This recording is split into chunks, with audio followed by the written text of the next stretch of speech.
Roll camera action.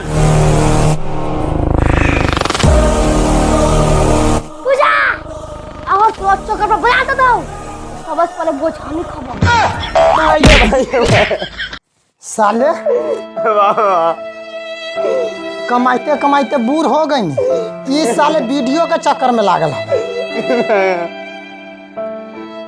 साले video के चक्कर में लागल, साल भर से वीडियो बनावे, साल भर से वीडियो बनावे, साल भर से वीडियो बनावे, साल भर से वीडियो बनावे ले। इस साला साल भर से वीडियो बनावा था, ना को लाइक आवता ना को कमेंट आवता, फिर भी साला वीडियो के चक्कर में पड़ल रहता। इस साला के तन को फिक्र बा कि बहन जुआन बा, बहन जुआने दूरे पर रह जाई।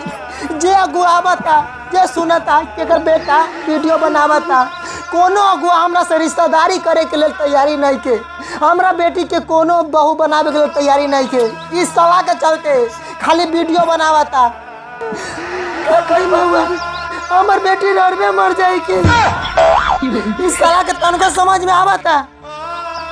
चलो तनी घर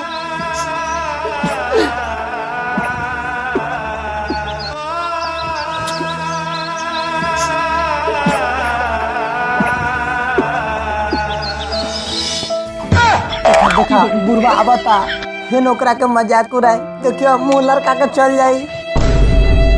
हो काका काहे मुँह लड़का के जाता रह? लगता कि बेटी के रिश्ता फेन भाग गई। चला कर बेटा वीडियो बनावता। आए बेटा वीडियो बनावता तो बेटी के बियाह कैसे होई? ऐसे करो बेटियों से वीडियो बनाबो, बेटियों केकरो लेके भाग जाई।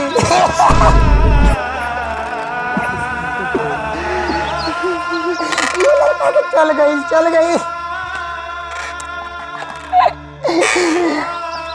अरे भाई काहे उदास बैठल बा? आज वीडियो ना बनेबा का?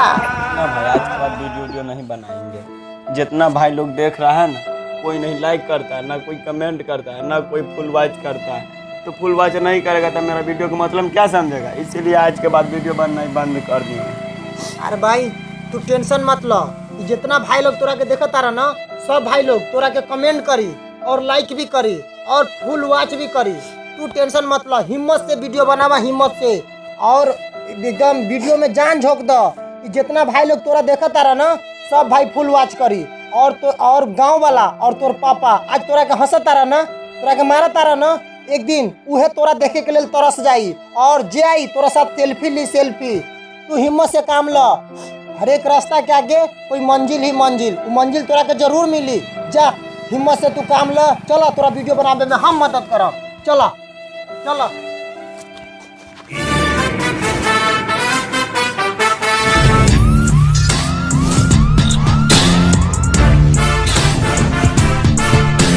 Roll camera action.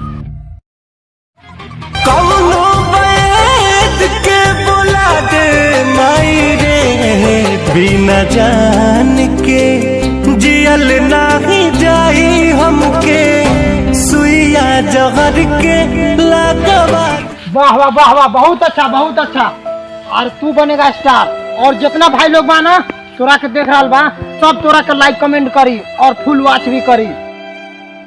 तू आगे बढ़वा, तू धीरज रख एकदम। तू खाली अपना काम पर फोकस करके काम कर, सब तोरा के आगे भर से कोई न रोक सकेला।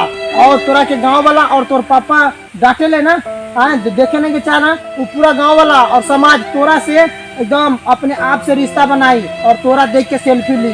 अभी सब हंसेला ना, तू दुनिया के फिक्र न कर। प्लीज भाई आपसे हाथ जोड़ के रिक्वेस्ट है कि वीडियो को फुल वॉच कीजिए। हम लोग आत्मवीति कथा पर ये वीडियो बना रहे हैं, प्लीज आप लोग सपोर्ट कीजिए और ज़्यादा से ज़्यादा वीडियो को लाइक कीजिए, कमेंट कीजिए और फुल वॉच कीजिए। और हम लोग अपने आत्मवीति कहानी पर ये वीडियो बनाए हुए हैं। तो चलिए आप लोग सपोर्ट कीजिए, मिलते हैं नेक्स्ट वीडियो में। बाय। Thanks it all.